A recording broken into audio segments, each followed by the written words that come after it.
Bueno, un ameno y cordial saludo a todos los asistentes que se vienen conectando a través de nuestra sala de Zoom. Nuestra Academia Jurídica, Lex and Jus, les da la mayor cordial bienvenida a través de la moderación que llevo a cargo el día de hoy. Me hago presente, mi nombre es Joana Carolaica Bellafaro, en calidad de moderadora. Expresamos asimismo el mayor ánimo y gratitud de poder comentarles que contamos hoy con la presencia de un buen amigo y sobre todo un gran conocedor del derecho. Hablamos del doctor Roy Irribal Calderón, quien nos estará compartiendo sus conocimientos y guiándonos a través del tema estructura del acto jurídico. Por otro lado, a fines de conocer al ponente hoy presente, comentarles que el doctor Roy Rivare Calderón es abogado de la Pontificia Universidad Católica de Perú, asistente de investigación en maestría de Gobierno y Gestión Pública de la Universidad de San Martín de Porres, exdirector y miembro extraordinario de la revista jurídica Times de la Facultad de Derecho de la PUC también. Y bueno, en tanto, estimado, con la debida presentación y en mérito de reconocimiento de todos los colegas y asistentes presentes, en nombre de la Academia Jurídica, eh, le dejamos la cordial bienvenida. De igual Muchísimas manera, estimados colegas, hacerles recordar que si tienen alguna pregunta o alguna palabra de elogio, pueden hacerlo a través del uso del chat. Dejando todo recalcado, los dejamos con el ponente. Doctor, tiene usted el uso de la palabra. muchísimas gracias, Caroline. Gracias también, bueno, ante todo agradecer a los organizadores de este diplomado. En verdad, muchísimas gracias por su invitación, por su consideración hacia mi persona para poder dictar al menos un módulo de este diplomado especializado en acto jurídico, ¿no? También gracias a todos los asistentes, bueno, 23 personas conectadas, bueno, contándome a mí 23, conectados, que bueno, hoy sábado por la noche, a estas horas de la noche estamos conectados, en verdad hay demasiada intención de aprender hoy día. Así que gracias por todo eso y bueno, vamos a dar inicio. A ver, déjenme un momento compartir mi pantalla para poder ver un poco de los PPTs. Ya, entiendo que se puede ver todo, ¿no? A ver. Yo comienzo lanzando un poco, a ver, la pregunta. Aquí siéntanse libres de participar, de alzar la mano, justamente para participar o para dar alguna opinión. Yo lanzo la pregunta, ¿no? Aquí, por ejemplo, ¿quién en todo su tiempo, sea estudiante de derecho, sea abogado o no, se dedique o no a la vida jurídica, ha realizado algún día un acuerdo por el simple hecho de que quién aquí no por ejemplo, ha comprado un celular o se ha suscrito a una plataforma de streaming, por ejemplo, Disney Plus, y antes de comenzar a ver tu película y antes de pagar o tu primer mes o tus primeros 7 días gratis, has aceptado los términos y condiciones. Aquí, ¿quién no ha hecho eso y quién me podría decir si eso no es o es un acto jurídico? No sé si alguien quiera decirlo o alguien tenga una opinión al respecto. Siéntanse libres de hacerlo.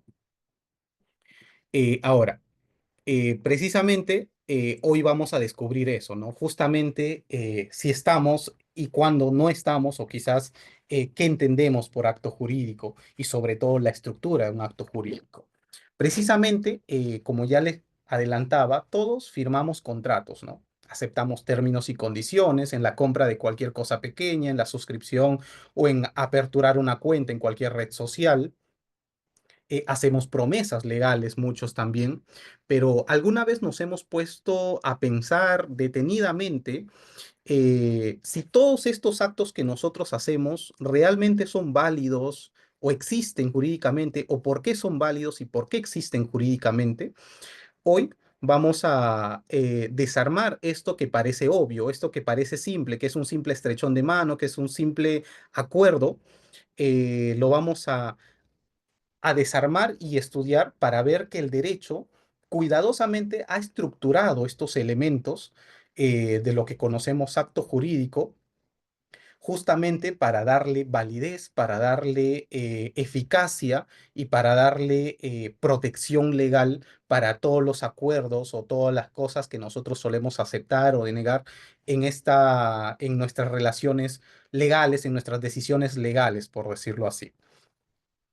Precisamente, a ver, uy, ahí está. precisamente la importancia del acto jurídico es que está en todo, por no decir todo, está en la mayoría de nuestras relaciones legales, de nuestra vida civil y comercial, e incluso me atrevería a decir en nuestras instituciones públicas del derecho, sino también la encontramos en áreas del derecho, como les dije, derecho público, derecho internacional, por ejemplo, los tratados bilaterales, entre otros. Un ejemplo de ello tenemos las donaciones, los contratos, renuncia de derechos, constituir una sociedad, arrendar. Hay una infinidad de acciones que realizamos que se enmarcan dentro de un acto jurídico, ¿no? Y justamente, ¿qué es lo que los hace actos jurídicos? ¿Qué es lo que los dota una validez? ¿Qué es lo que les dota eficacia a cada acción de nuestras decisiones legales que en su mayoría están a lo largo de toda nuestra vida y a lo largo de nuestro día a día incluso? Ahora, no vamos a abordar en esta exposición un poco la diferencia de hecho jurídico, acto jurídico, negocio jurídico. Entiendo que esto ya lo hicieron la semana pasada, el sábado pasado, si no me equivoco. Así que están frescos con este tema, quizá están un poco más frescos que yo en ese tema. Sino básicamente lo que nosotros vamos a hacer es abordar la estructura como tal, ya centrarnos, adentrarnos de lleno al acto jurídico y hablar un poco de los elementos que tiene esta estructura. Previamente, vamos a encargarnos un poco a ver de definir qué es el acto jurídico, ¿no? Definamos un poco qué es el acto jurídico. Doctrinalmente, por ejemplo, Vidal Ramírez eh, nos define el acto jurídico como un hecho jurídico, voluntario, lícito, con manifestación de voluntad y efectos queridos que respondan en la intención del sujeto de conformidad con el derecho objetivo.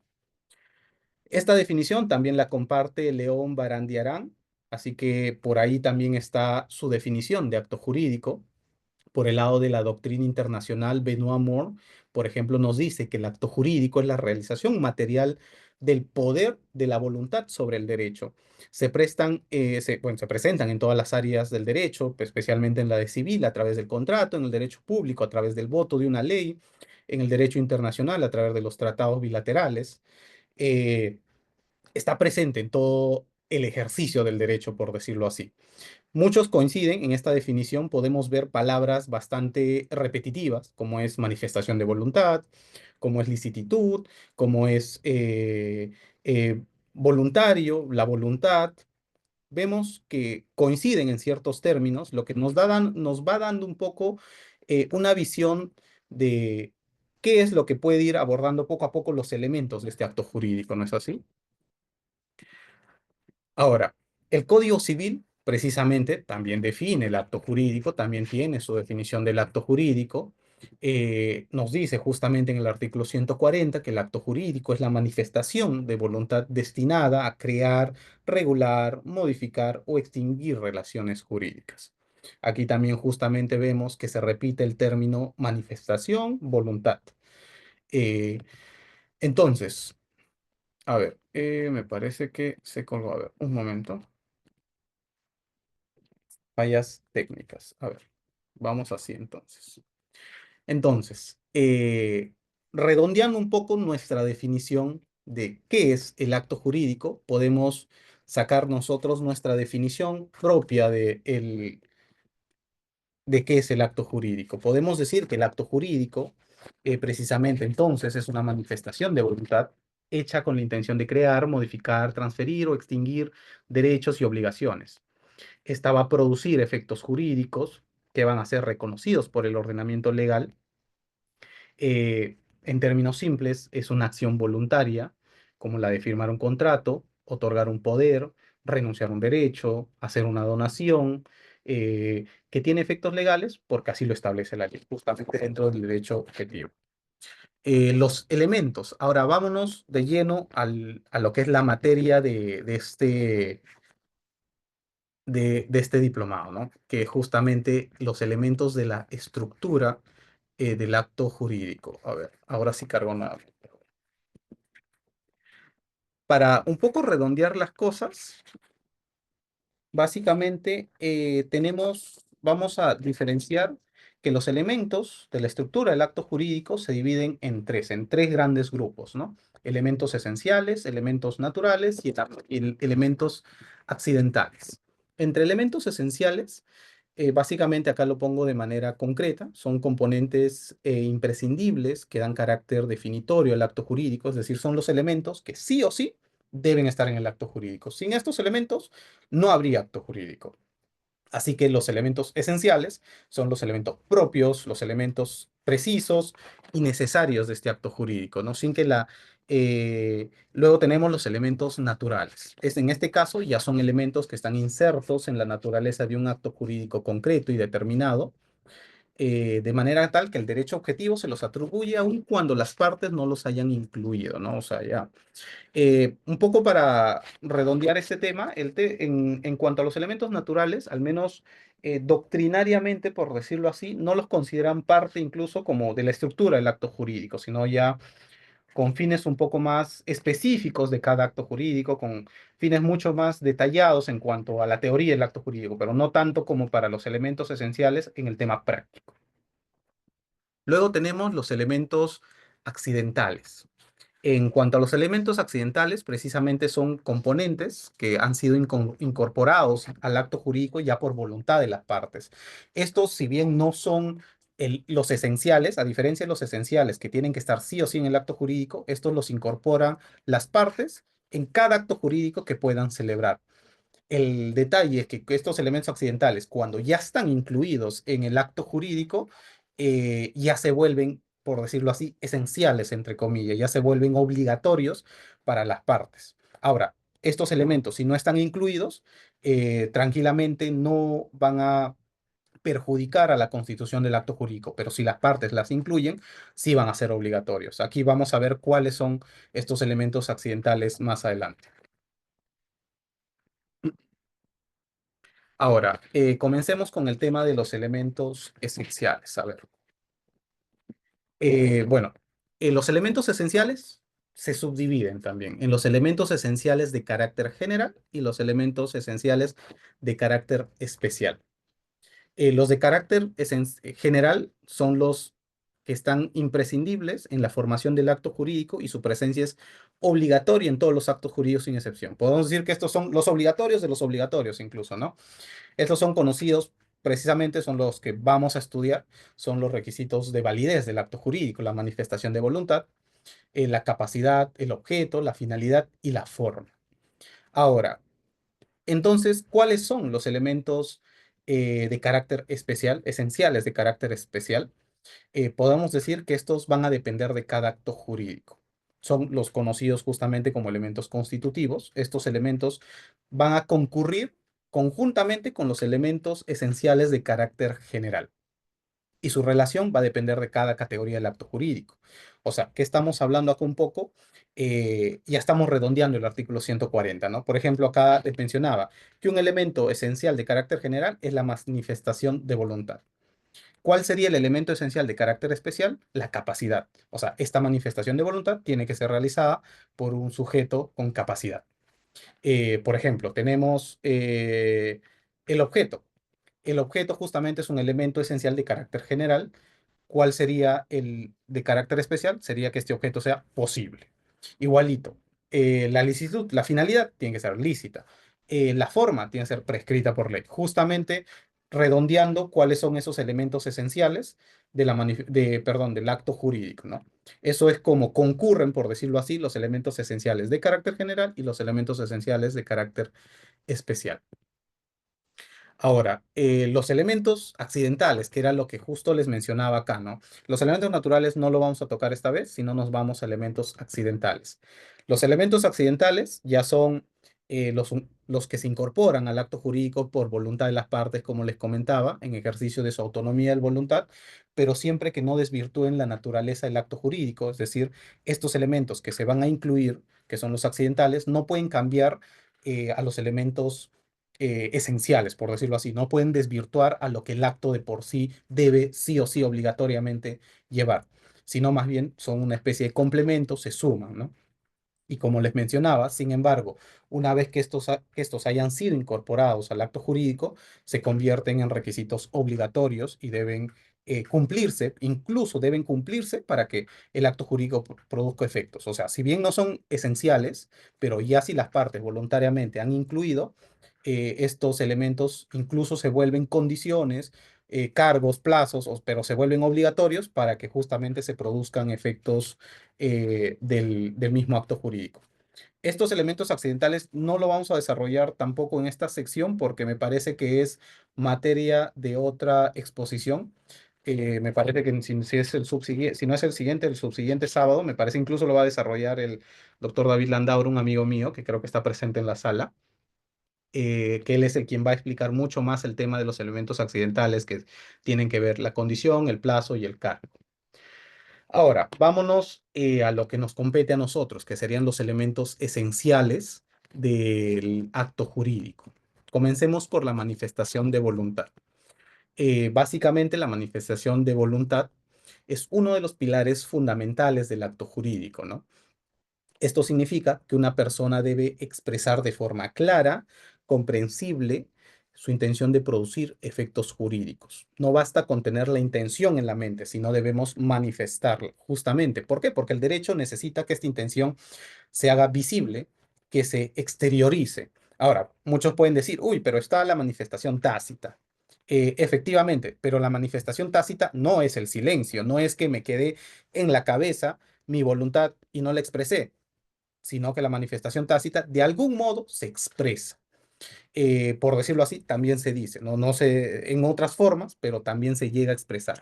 Es decir, la manifestación de voluntad es nuestra voluntad cognitiva, que la tenemos interiorizada, que la hemos deliberado, la hemos racionado, la hemos decidido internamente, pero tenemos que expresarlo. Lo podemos expresar verbal, escrita, de distintas formas, pero tiene que ser expresa. Y ahí es justo, perdón, tiene que ser manifiesta. Ahí justamente es donde radica la manifestación de la voluntad. Y es como les decía, ¿no? La voluntad es uno de los elementos esenciales, pero esta tiene que ser manifiesta. Ahora, esta manifestación justamente puede ser expresa, como les comenté, por ejemplo, como cuando firmamos un contrato o declaramos algo por escrito. Eso es una manifestación expresa. O tácita, cuando nuestros actos demuestran claramente que queremos, aunque no lo digamos. Por ejemplo, eh, entrego la llave de mi auto y a cambio me das un dinero, es una manifestación tácita. No hay nada por escrito, no te dije nada, pero voluntariamente te estoy haciendo la entrega de un... Es, un momento, a ver, un momento, por favor.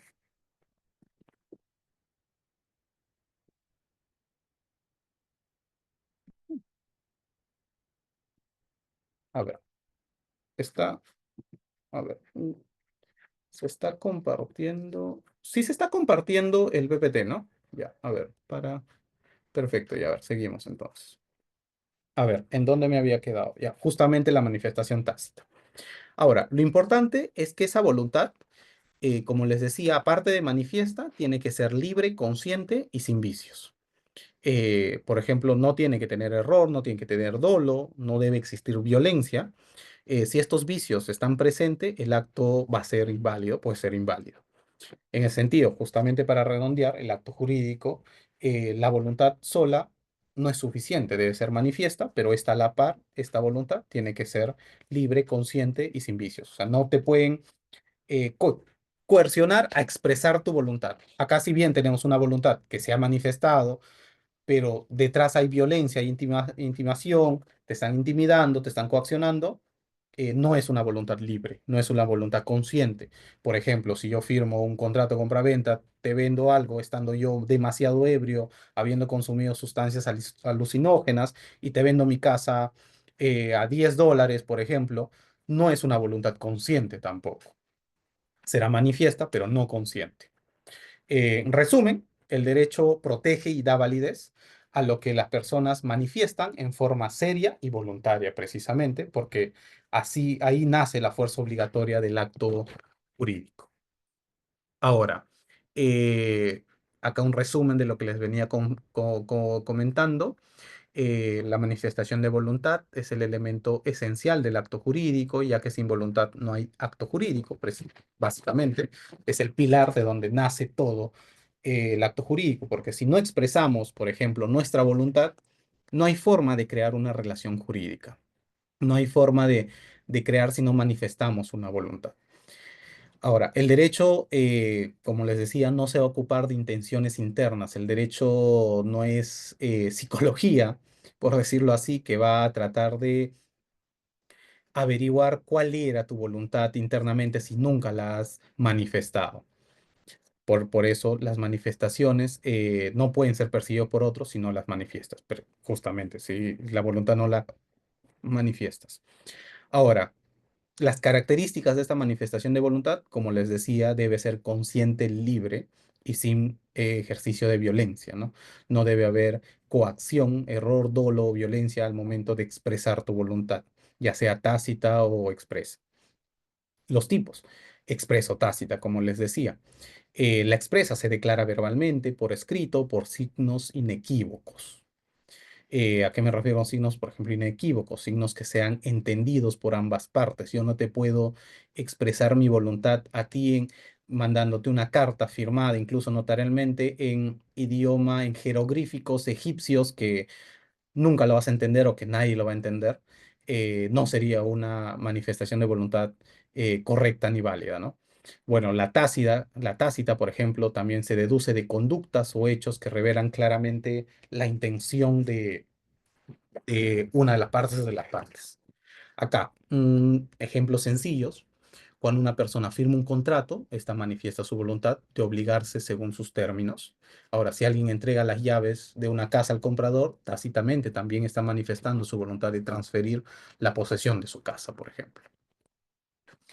Los requisitos. No es que existan requisitos como tal para la manifestación de voluntad, pero podemos llamarlos requisitos a a dos elementos que tienen que estar siempre al momento de manifestar nuestra voluntad, al momento de expresar o al momento de declarar nuestra voluntad. Esto es la correlación y la seriedad, los llamo así. No es que doctrinalmente se denominen así, pero básicamente, doctrinariamente incluso muchos hacen referencia siempre a esto, así que los hago hincapié como si fueran requisitos. ¿A qué me refiero con correlación? Esto quiere decir que mi voluntad interna, lo que yo he asimilado, lo que yo he decidido, he discernido internamente, tiene que corresponder, tiene que concordar con lo que yo exprese de manera justamente ya manifiesta. Justamente, ¿por qué? O sea, yo puedo estar pensando en una cosa, pero manifiesto otra, ahí un poco no habría esa correlación, ¿no? Tiene que haber por eso una adhesión clara. Y esto va de la mano con el tema de la seriedad, que la manifestación de voluntad requiere seriedad, lo que implica que el sujeto que manifiesta su voluntad haya deliberado su voluntad interna con intención y libertad, justamente antes de expresar su voluntad externa, que lo razone, lo decida, esté consciente, lo haga libre, sin violencia, y recién lo exprese sin ninguna perturbación que pueda producir distorsión a su voluntad manifiesta. Eh, o sea, básicamente, si uno va a manifestar su voluntad, lo tiene que decidir internamente, manifestarla de manera concordante y de manera seria. Cabe recalcar un poco acá que esta foto donde sale la pedida de mano no es un acto jurídico, ¿no? Obviamente, sino es para efectos representativos de que tiene que ser algo serio. Eh, Ahora, el silencio, justo era lo que les comentaba un poco al inicio, ¿no? Si el silencio es una manifestación de voluntad tácita, pues no, el silencio es otra cosa. El silencio no es una manifestación de voluntad de ningún tipo, ni tácita ni expresa. Ni siquiera es una manifestación de voluntad como tal. Justamente, ¿por qué? Porque no está exteriorizando ninguna voluntad. Imaginemos que yo estoy conversando con uno de ustedes y yo quiero vender mi carro a uno de ustedes, quiero vender mi casa a uno de ustedes, pero solo lo estoy pensando. Te quiero vender a ti, Caroline, mi casa y ahí me quedo, ¿no? O sea, solo lo estoy pensando que me quiero vender, pero nunca intenciono, nunca digo, nunca expreso de ninguna otra manera que yo quiero venderte mi casa. Entonces, si yo nunca expreso esa voluntad, entonces no vamos a crear ningún acto jurídico, no va a haber ningún acto jurídico. Entonces, el silencio no puede ser un acto jurídico. ¿Por qué? Porque no estamos exteriorizando voluntad, no estamos exteriorizando nada, simplemente es silencio. Vidal Ramírez justamente al respecto menciona que el silencio es una abstención en cuanto a dar de conocer la voluntad. O sea, se abstiene de dar a conocer la voluntad. No existe una manifestación, porque el silencio no es porque con el silencio no es posible dar formación al acto jurídico. Justamente Vidal Ramírez asevera, afirma que con el silencio no se puede crear un acto jurídico, es imposible crear un acto jurídico con el silencio. Y ahora nos preguntamos, entonces, ¿por qué nuestro legislador ha regulado el artículo 142? ¿Y qué dice? Cito, el silencio importa manifestación de voluntad cuando la ley o el convenio le atribuye ese significado. Entonces, ¿qué está sucediendo acá? Podemos decir, o no puede parecer confuso, cómo aquí el silencio está mencionando que puede ser una manifestación de voluntad. Pues claramente no lo está diciendo así el artículo 142.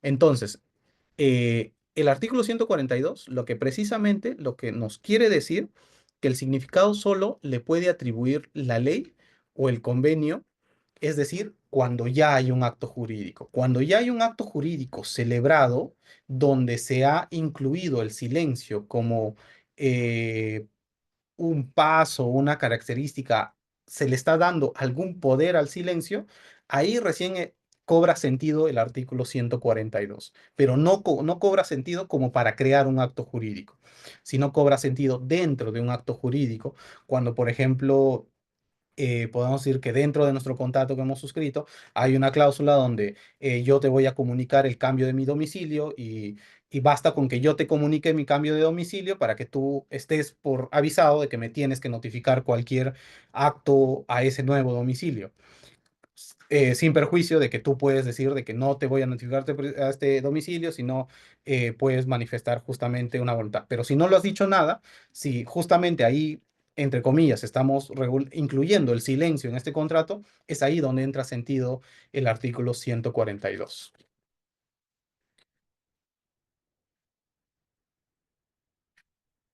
A ver, a ver, ya. Listo. A ver, seguimos. Creo que mejor seguimos así porque no se está ampliando mucho, no se están siguiendo los... Listo. Ahora, un poco cerrábamos acá de lo que menciona el silencio, lo que les decíamos respecto al silencio, ¿no? Y acá ya un poco nos queda un poco claro de que no es algo tácito, no es como que la expresión de voluntad tácita es el silencio. No, eso no es, ¿no? Nos vamos a un segundo elemento, que sería la capacidad.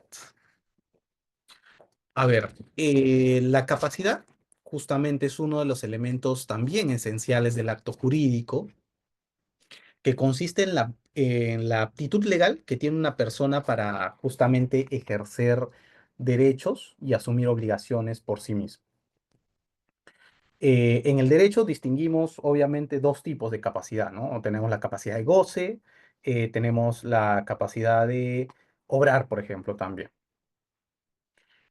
Ahora, la capacidad de goce. A ver, podemos mencionar qué es la capacidad de goce. La capacidad de goce es la aptitud para ser titular de derechos y obligaciones. Toda persona humana la suele tener, la suele adquirir una vez que nace, pero también tenemos la capacidad de ejercicio o la capacidad de obrar, que ya es la aptitud para ejercer esos derechos y cumplir obligaciones por uno mismo sin representación.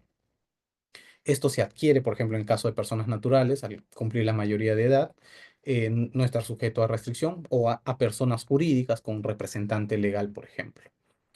Pero, ¿cuál de estas dos capacidades es la que hace referencia el artículo 140 sobre como elemento de la estructura del acto jurídico? ¿A la capacidad de goce o a la capacidad de ejercicio? Precisamente esa es la capacidad de ejercicio, porque podríamos dar por entendido que la capacidad de goce ya está asumida internamente dentro de este elemento. Ya lo da por asumido los requisitos y por lo tanto hace referencia a la capacidad de ejercicio, a esta aptitud para ejercer derechos, cumplir obligaciones por uno mismo, en el caso de personas naturales, de personas jurídicas a través del representante legal, en estos casos. Ahora, por ejemplo, un menor de edad no tiene capacidad de ejercicio, justamente, por eso no puede firmar válidamente un contrato, a menos que se le haga representado por sus padres o tutores. Ahora, si una persona también celebra un acto jurídico sin tener capacidad legal, ese acto puede ser nulo o anulable, dependiendo, acaba de depender del caso. Por eso justamente es importante que dentro de los requisitos también se observen de que con las personas que se van a suscribir acuerdos, se verifique efectivamente de que existe una capacidad por parte de la otra persona. Ahora, pasamos al siguiente, que sería el objeto. El objeto también es otro requisito fundamental del acto jurídico. Básicamente, podemos decir que el objeto no es otra cosa que aquello sobre el cual va a recaer, básicamente sobre el cual va a tener sentido la manifestación de voluntad, ¿no?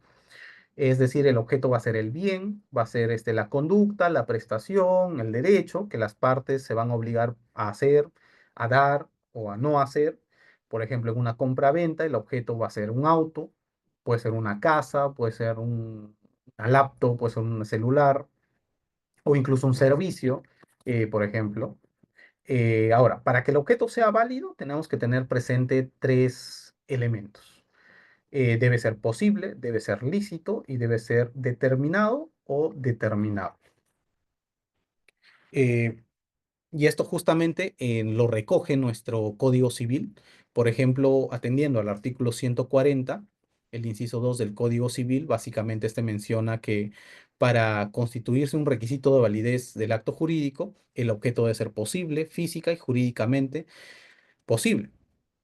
Y en concordancia con el artículo 219, el inciso 3 del mismo código, este objeto debe ser, si no es determinado, por lo menos determinable. Ahora, ¿a qué nos referimos cuando decimos posibilidad física, ¿no? O sea que básicamente tiene que ser factible de existir, ¿no? Ya sea con adecuación de las leyes de las naturalezas, debe existir, o debe estar, debe existir o, por decirlo así, potencialmente existir. Lícito, ¿en qué sentido? Que no puede ir contra la ley. Básicamente no puede alterar el orden público ni las buenas costumbres. Debe ser legal. Por ejemplo, podemos suscribir un contrato con Pepito para venderle, no sé, pues es mensualmente 1 kilo de marihuana. El objeto no es lícito, ¿no? El objeto no es aceptado, justamente puede haber un contrato, puede haber una manifestación de voluntad, pero el objeto no es lícito, así que no hay forma de que el derecho pueda amparar una protección a esta relación jurídica, por decirlo así. ¿Y a qué nos referimos con debe ser determinado o determinable? O sea, debe poder identificarse claramente, ya sea al momento del acto o mediante criterios objetivos, debe poder identificarse al objeto, identificarse a la obligación que nosotros queremos transar dentro de esta relación jurídica. Finalmente, bueno, no finalmente, todavía nos queda una más, tenemos la finalidad lícita. Un poco acá para irnos a doctrina nacional, ¿qué nos dice Vidal Ramírez sobre la finalidad lícita?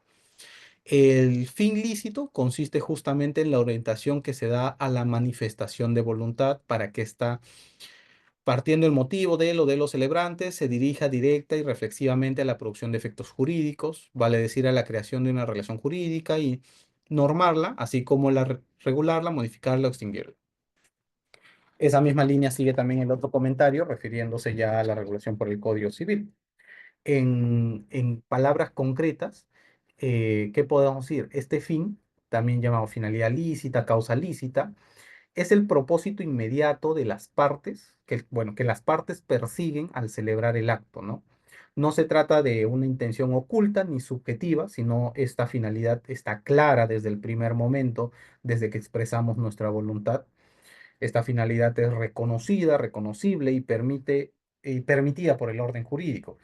En una compra y venta de un auto, mi finalidad, yo que quiero comprar el auto, va a ser obtener el auto. Esa es mi finalidad. ¿Es lícita? ¿Puedo tener un auto? Sí, es lícita. Para la otra persona va a ser obtener el dinero, sacar una ganancia comercial de esa venta, también es lícita, pero las dos partes en ese ejemplo, desde un inicio, desde que manifiestan su voluntad, ya tienen claro cuál va a ser esa finalidad. El detalle en el acto jurídico es que, aparte de que quede claro cuál es esa finalidad, tiene que ser una finalidad lícita. Ahora, si las partes celebran un contrato de alquiler, por ejemplo, ¿no? Les pongo un ejemplo, con el propósito de encubrir actividades ilegales, como el tráfico de bienes prohibidos, por ejemplo. Aquí, por ejemplo, es un fin ilícito. Aunque formalmente se ha seguido todos los requisitos de validez, hubo manifestación de voluntad, incluso se suscribió un contrato de alquiler, sabemos que el fin es ilícito porque la finalidad de este alquiler es encubrir un tráfico de actividades ilegales como el tráfico de bienes prohibidos. Ahora, según el Código Civil, ya enfocándonos un poco en lo que dice el Código Civil, un acto jurídico carece de validez si tiene un fin contrario a las leyes, al orden público, a las buenas costumbres. Por lo tanto, la licitud del fin es clave para que el acto produzca efectos legales, ¿no? Ahora, una quinta, eh, una quinta y última elemento de elemento de la estructura del acto jurídico es la forma. Ahora, dentro de los elementos esenciales del acto jurídico, efectivamente está la forma. Ahora, la forma podemos resumirlo que es el modo en la que se exterioriza la manifestación de voluntad. Esta puede ser verbal, puede ser escrita, por medios digitales ahora en la actualidad, o inclusive a través de actos concluyentes también, por ejemplo. Esto puede ser como cuando alguien entrega, como les decía, las llaves de un bien arrendado. Ahí se manifiesta la forma, por ejemplo, cuando expresamos mediante escrito una carta de que estamos donando algo, por ejemplo, también es una forma de expresar esa voluntad. Básicamente, entonces, en resumen, la forma es la manera en la que manifestamos la voluntad. Es la forma en la que exteriorizamos nuestra manifestación de voluntad. En principio, la regla general es la libertad de forma en el Código Civil. Justamente los actos jurídicos son válidos incluso sin necesidad de una forma específica, salvo que la ley disponga lo contrario, les dé una forma. Por ejemplo, en la compraventa de un inmueble, ahí sí se existe justamente una forma solemne que se debe cumplir, que es la escritura pública. En la constitución de una sociedad también debe realizarse ante notario y luego registrarse. Ahí también hay una formalidad que debe cumplirse. Ahora, si no se cumple con esta forma exigida por ley, el acto no puede producir efectos legales, se puede considerar nulo. Por eso la forma no es solo un formalismo, por decirlo así, sino es una garantía de seguridad y certeza jurídica sobre todo, que es lo que al final va a redondear todos los elementos del acto jurídico para finalmente con la forma darle esta protección, esta seguridad jurídica y a través de ello darle protección legal a esta relación jurídica que estamos creando, que estamos extinguiendo, que estamos modificando o regulándola, básicamente. Ahí precisamente con todos tenemos el tema de cuáles han sido los 5 elementos de la estructura del acto jurídico. Ha sido un poco resumido, ha sido un poco breve. Igual hay temas, me parece, como por ejemplo en referido a la voluntad, que es la parte, por decirlo así, más amplia del acto jurídico. Creo que los vicios de la voluntad también van a ser desarrollados por otros docentes, así que no me meto un poco en esa área, sino les doy el panorama un poco más amplio de cuáles son estos elementos de la estructura del acto jurídico. Ahora un poco para, por decirlo así, redondear lo que hemos venido conversando, lo que hemos venido hablando, vamos a practicar con unos casos sencillos, bastante concretos, pero para redondear un poco lo que he venido hablando, lo que hemos venido revisando a hoy día. Así que en esta sección sí requeriría la participación activa, la participación de las personas que quieran justamente participar. Así que ahí voy a ver quiénes quieren, levanten las manos, siéntanse libre de hablar, participar, ¿no? Para poder hacer un poco más dinámico esta parte. Por ejemplo, comencemos con esta parte, algo sencillo, algo pequeño, en la compraventa de un auto.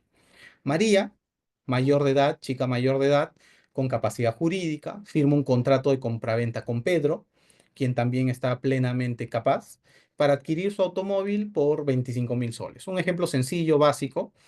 Lo que quisiera es que alguien, algún voluntario o voluntarios, me comente a ver cuáles son los elementos del acto jurídico que ustedes identifican en esta pequeña afirmación. ¿Alguien desea participar, desea hablar, decir algo? Los leo, los veo.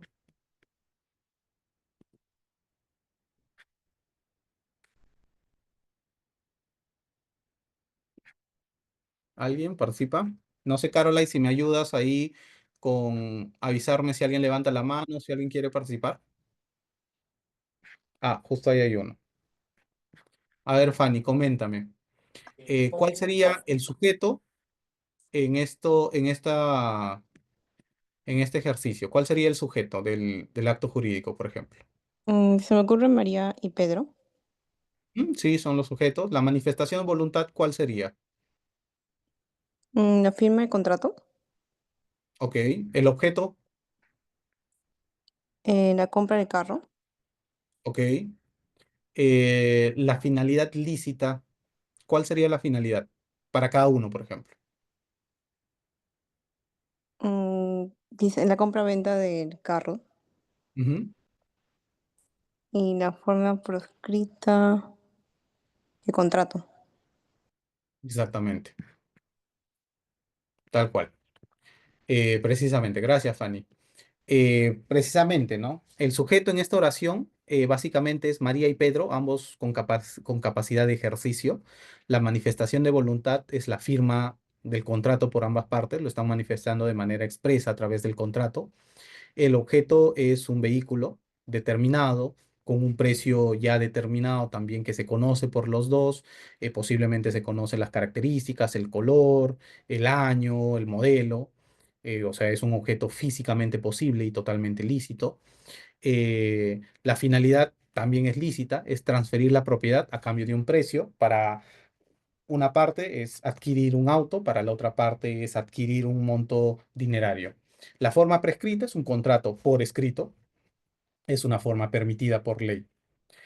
Otro ejercicio similar sería, por ejemplo, el señor Gutiérrez, abogado jubilado, dona 50 libros de derecho a la biblioteca municipal de su distrito mediante una carta firmada.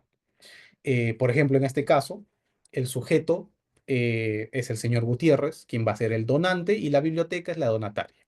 La manifestación de voluntad es la carta de donación firmada. El objeto van a ser los libros, bienes muebles determinados y posibles. La finalidad lícita va a ser justamente enriquecer el acervo de una institución pública. En este caso, el donante no tiene una finalidad más que solo, tendría una finalidad, por decirlo así, que es justamente desprenderse, donar sus libros, pero la finalidad principal acá es enriquecer a una biblioteca con más libros. La forma prescrita es por escrito. Vemos que el señor, mediante una carta firmada por él, ha decidido realizar su donación.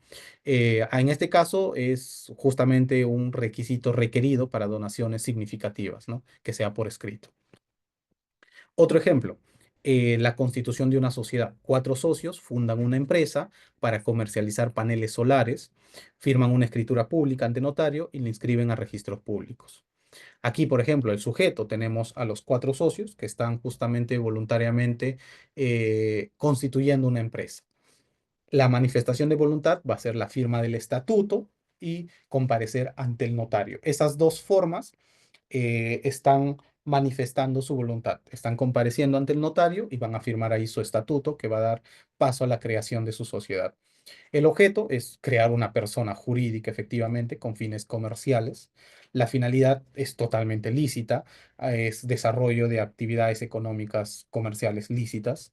Y la forma prescrita es una escritura pública, que en este caso también es una forma requerida por la ley, ¿no? Para que este acto tenga validez. Similar situación tenemos en el arrendamiento de un departamento, que también es un acto jurídico. Juan alquila su casa a Lucía por un año, firman un contrato privado en el que se detallan las condiciones. Aquí tenemos los elementos. El sujeto, Juan y Lucía, las dos personas con capacidad de ejercicio. El arrendador Juan, Lucía el arrendatario. La manifestación de voluntad es la firma del contrato. Este es un contrato privado en este caso. El objeto va a ser el uso, goce de un inmueble por un tiempo determinado. Justamente para Lucía va a ser usar ese inmueble por un tiempo determinado. Para Juan va a ser obtener ganancias mensuales justamente por un tiempo determinado por haber dispuesto su casa. La finalidad es lícita, es la obtención de renta por parte del arrendador. La forma prescrita es un contrato por escrito, válido y exigible para cualquier reclamo legal o protección legal que se necesite. Ahora, Un poco veamos otro caso. Acá tenemos Pedro, un comerciante, firma un contrato privado con Luis para venderle un lote de armas de fuego sin autorización ni registro legal. Ambos firman voluntariamente el contrato, pactan el precio y acuerdan la entrega de los bienes en un lugar específico. Al revisar el contrato se descubre claramente que las armas no cuentan con permisos exigidos por la ley. ¿Alguien me podría decir si estamos frente a un acto jurídico? No, porque incurre en la finalidad lícita y contraviene el artículo 5 del título preliminar, que habla de las buenas costumbres. Efectivamente, gracias, Stephanie. Efectivamente, podemos decir que acá, pese a que se presentan los otros elementos del acto jurídico, no es un acto jurídico como tal, ¿no? Tenemos al sujeto, que es Pedro, Luis, ambos mayores de edad, capaces, están firmando incluso un contrato que podría ser una manifestación de voluntad, firman voluntariamente un contrato. Sin embargo, el problema es con el objeto. La venta de armas ilegales, como mencionó Stephanie, es un objeto jurídicamente ilícito, pese a que la finalidad es una transacción económica y pese a que la forma incluso está por un contrato privado, con sus términos y condiciones que debe tener, pero el objeto no es lícito. En este caso, aunque hay manifestación de voluntad, el objeto del contrato es ilícito, por tanto el acto jurídico en este caso va a ser nulo de pleno derecho. Otro ejemplo para ya culminar, por ejemplo, tenemos Ana, vecina de Teresa, la amenaza con denunciarla falsamente si no le presta 10.000 soles. Por miedo, Teresa accede, firma un contrato de préstamo redactado por la propia Ana, quien incluso registra la firma de Teresa ante notario. Días después, Teresa acude a un abogado alegando que firmó bajo presión y que quiere dejar sin efecto el contrato. ¿Alguien me podría decir si existe una manifestación de voluntad válida por parte de Teresa? Un ejercicio bastante simple, creo que todos, estoy seguro que todos saben la respuesta aquí.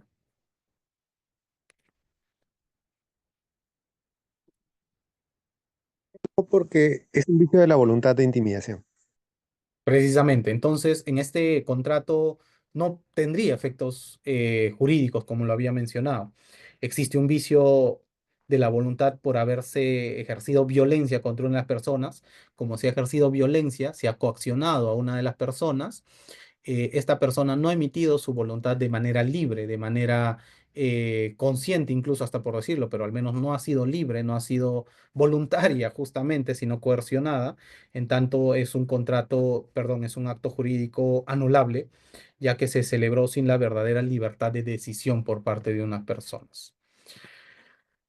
Para ir concluyendo y bueno, agradeciendo su atención, aquí tenemos en resumen los 5 elementos esenciales del acto jurídico, ¿no? La voluntad manifiesta de manera expresa o tácita, como lo habíamos mencionado.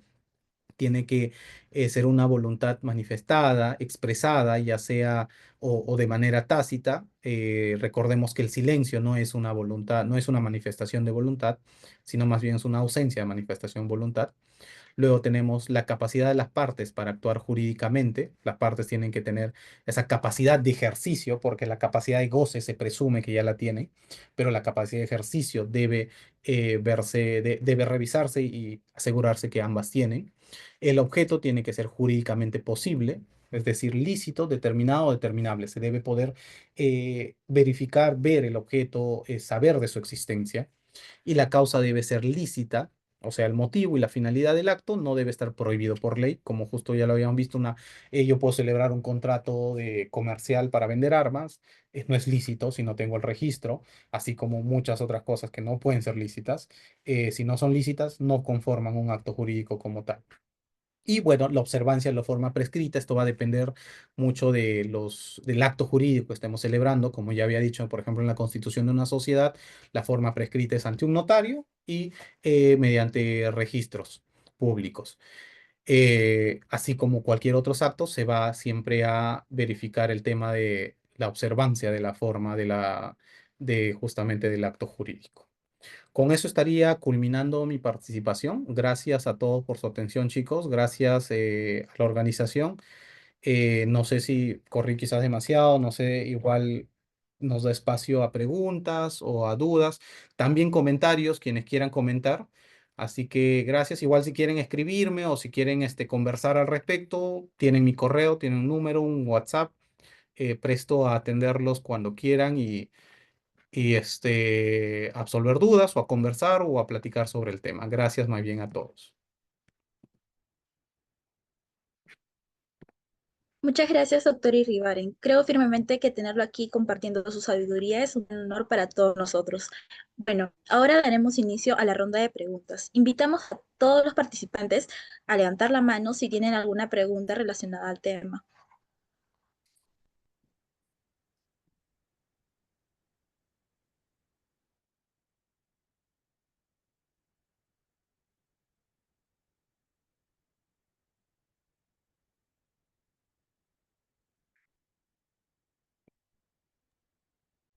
Chicos, tienen el espacio abierto para que puedan consultarle cualquier cosa al doctor Irribaren. Creo que ahí preguntan si hay algunas casaciones relevantes. Sí las hay. No las tengo ahorita los números exactos a la mano, pero si me dejas tu correo por acá por el chat, no tengo problemas en mandarte las casaciones que tengo un poco ahí registradas sobre ese tema. Ok, doctor, creo que el doctor Contacto Diego al- Ortiz tiene alguna pregunta. Sí, dale, dale, te escucho, Diego. Sí, bueno, primero que nada, buenas noches y muchas gracias por la ponencia. Mi duda es respecto a, digamos, en el caso de un acto jurídico en el que, no sé, digamos, en un periodo hipotético es legal la venta de drogas. Y digamos que hago un contrato de compraventa en el que me comprometo con cierta persona cada cierto tiempo a venderle, digamos, cocaína. Y posteriormente durante la realización del contrato, cuando ya se está firmado, en el Perú se prohíbe la venta de drogas. ¿El contrato continuaría o quedaría anulado? Eh, en ese caso, Diego, ¿no? Diego, gracias por tu pregunta. En ese caso, si el Perú ya como Estado prohíbe la venta de drogas, podríamos decir que estaríamos recayendo en un incumplimiento al orden público y buenas costumbres. O sea, ya estamos contrariando una orden del Estado, una orden superior de la administración y pese a que nuestro contrato, si bien ha sido firmado con anterioridad cuando este fin era lícito, actualmente ya no es lícito, ya no se puede seguir comercializando y ese contrato tendría que modificarse, tendría que anularse o tendría que acabarse justamente porque el fin se ha convertido en lícito. Ok, muchas gracias. Gracias a ti, Diego.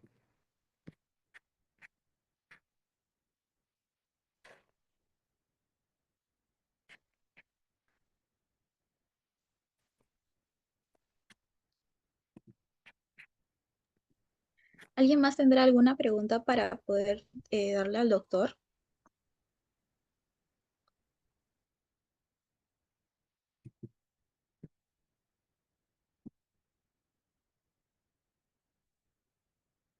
Igual, de todos modos, cualquier duda o contacto que quieran conversar al tema, no duden en escribirme, como les dije ahí, tienen mi correo, así que siéntanse libres de escribirme o consultas por ahí.